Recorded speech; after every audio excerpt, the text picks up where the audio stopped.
رمضان المبارک کے فضائل میں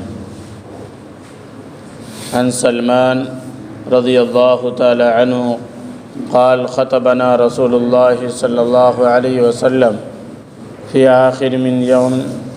آخر یوم من شعبان فقال یا ایہا الناس قد اظلکم شہر عظیم مبارک شہر فیہ لیلۃ خیر من الف شہر شہر جعل اللہ صیامہ فریضہ وقیام لیلہ تطوعا من تقرب فیہ بخصلۃ کان کمن ادى فریضہ فیما سواہ ومن ادى فریضۃ فیہ کان کمن ادى 70 فریضہ فیما سواہ وهو شہر الصبر والصبر ثوابه الجنہ وشہر المواساة وشہر یزاد فی رزق المؤمن فیہ من فطر فیہ صائما کان مغفرة لذنوبه وعتق رقبته من النار وكان له مثل أجره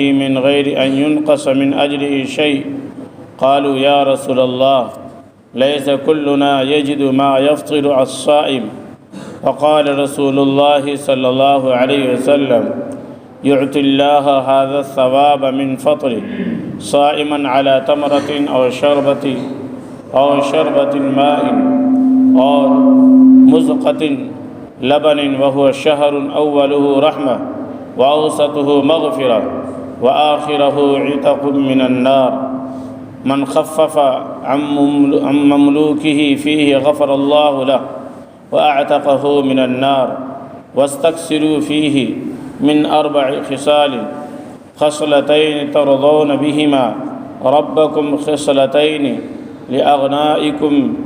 لأغنائبكم عنهما فأما الخصلتان اللتان ترضون بهما ربكم فشهادة أن لا إله إلا الله واستغفرونه وأما الخصلتان اللتان لأغنائبكم عنهما فتسألون الله الجنة وتعوذون به من النار ومن أسقى صائما سقاه الله من حوضة شربة لا يطمع حتى يدخل الجنة۔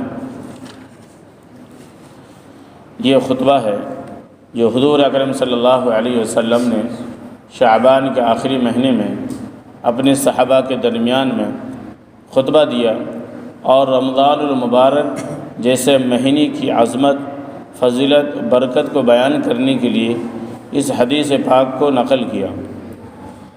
حضرت سلمان رضی اللہ تعالی عنہ کہتے ہیں نبی کریم صلی اللہ علیہ وسلم نے شعبان کی آخر تاریخ میں ہم لوگوں کو وعظ فرمایا، نصیحت فرمایا کہ تمہارے اوپر ایک مہینہ آ رہا ہے جو بہت بڑا مہینہ ہے، بہت مبارک مہینہ ہے۔ اس میں ایک رات ہے شب قدر جو ہزاروں مہینوں سے بڑھ کر ہے۔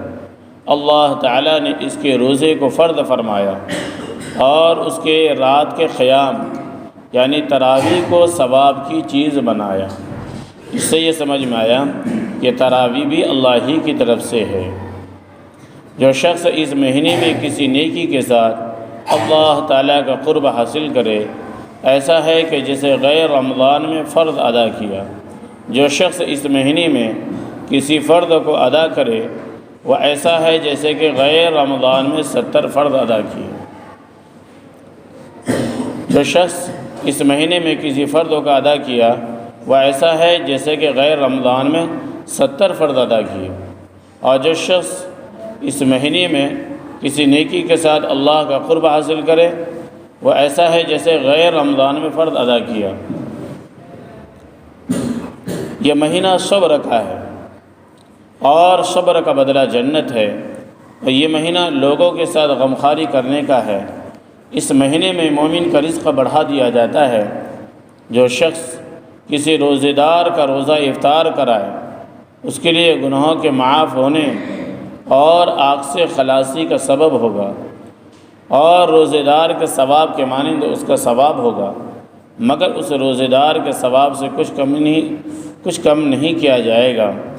صحابہ نے عرض کیا رسول اللہ ہم میں سے تو ہر شخص اتنی وسعت یعنی طاقت نہیں رکھتا ہے کہ روزے دار کو افطار کرائے۔ یعنی صحابہ کی تنگ دستی کی حالت اس سے سمجھ میں آتی ہے ان صحابہ کے اندر اتنی فتوحات نہیں تھی اور اتنی وسعت نہیں تھی، اس لیے صحابہ نے پوچھ لیا یا رسول اللہ یہ ثواب یا ایسی صورت کے اندر ملے گا بہت زیادہ جب پیٹ بھر کر کھلایا جائے؟ تو نبی کریم صلی اللہ علیہ وسلم نے ارشاد فرمایا یہ پیٹ بھر کر کھلانے پر موقوف نہیں ہے، یہ ثواب تو اللہ جل شانہ ایک کھجور سے کوئی افطار کرا دے یا ایک گھونٹ پانی پلا دے یا ایک گھونٹ لسی پلا دے، اس پر بھی مرحمت فرما دیتے ہیں۔ یہ ایسا مہینہ ہے، اس کا اول حصہ یعنی 3 عشرہ ہوتے ہیں اس میں، تو پہلا عشرہ جو ہے وہ اللہ کی رحمت ہے اور درمیانی عشرہ مغفرت ہے اور آخری حصہ آگ سے آزادی ہے۔ جو شخص اس مہینے میں ہلکا کر دے اپنے غلام و خادم کے بوجھ کو، یعنی اگر کسی نے اپنے دکان کے اندر ملازم رکھا ہے تو اس کو چاہیے اس مہینے کے اندر اس سے کم کام لے، زیادہ نہیں لینے چاہیے۔ حق تعالیٰ شانہ اس کی مغفرت فرماتے ہیں اور آگ سے آزادی فرماتے ہیں۔ 4 چیزوں کی اس مہینے کے اندر کثرت رکھا کرو، جن میں سے 2 چیزیں اللہ تعالیٰ کی رضا کے واسطے اور 2 چیزیں ایسی ہیں جن سے تمہیں چارے کار نہیں۔ پہلی 2 چیزیں جس سے تم اپنے رب کو راضی کرو وہ کلمہ طیبہ یعنی لا الہ الا اللہ محمد رسول اللہ کثرت سے، اور استغفار کی کثرت یعنی بہت زیادہ پڑھنا ہے۔ کثرت کا مطلب یہ بہت زیادہ اہتمام کرنا ہے۔ دوسری 2 چیزیں یہ ہیں کہ تم جنت کی طلب کرو اور آگ سے پناہ مانگو۔ جو شخص کسی روزے دار کو پانی پلائے، حق تعالیٰ قیامت کے دن میری حوض سے اس کو ایسا پانی پلائیں گے جس کے بعد جنت میں داخل ہونے تک پیاس نہیں لگے گی۔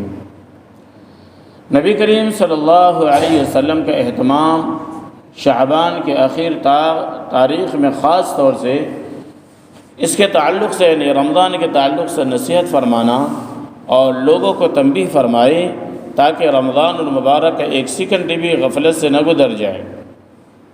پھر اس وعد میں تمام مہینے کی فضیلت بیان فرمانے کے بعد چند چیزوں کی طرف خاص توجہ دلائی۔ سب سے اول شب قدر ہے، وہ حقیقت میں بہت ہی اہم رات ہے۔ حضور صلی اللہ علیہ وسلم نے اس کی تاکید بہت فرماتے تھے، اسی وجہ سے سب ائمہ اس کے سنت ہونے پر متفق ہے، یعنی تراویح کا سارے کے سارے ائمہ کے نزدیک یہ سنت ہے۔ اگر شہر کے لوگ اگر تراویح چھوڑ دیں تو اس کو چھوڑنے پر امام ان سے مخاطلہ کرے، یعنی امیر المؤمنین جو مسلمانوں کا بادشاہ ہوگا وہ لوگوں سے مخاطلہ کرے گا۔ بہت سے لوگوں کا خیال ہوتا ہے کہ جلدی سے کسی مسجد میں 8 دن 6 دن 10 دن میں کلام مجید سن لیں پھر چھٹی۔ یہ خیال رکھنے کی بات ہے، یہ 2 سنتیں الگ الگ ہیں۔ تمام کلام اللہ شریف کا تراویح میں پڑھنا یا سننا یہ مستقل سنت ہے۔ ایک سنت پر عمل ہوا اور دوسری رہ گئی۔ بعض لوگ یہ کرتے ہیں کہ چلو کہیں جلدی میں پڑھ لیا، ایک سنت ہو گئی دوسری سنت رہ گئی۔ البتہ جن لوگوں کو رمضان المبارک میں سفر وغیرہ یا کسی وجہ سے ایک جگہ روزانہ تراویح پڑھنی مشکل ہو تو ان کے لیے مناسب ہے اول قرآن شریف چند روز میں سن لیں تاکہ قرآن شریف ناقص نہ رہے، یعنی ادھورا نہ رہے۔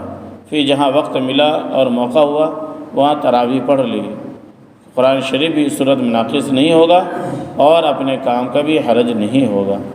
لہذا یہ مہینہ ایسا مہینہ ہے جو سجن کا مہینہ ہے، نیکیوں کی ریچارج کرنے کا مہینہ ہے۔ اللہ رب العزت ہم سب کو اس مہینے کے عمل کی توفیق دے۔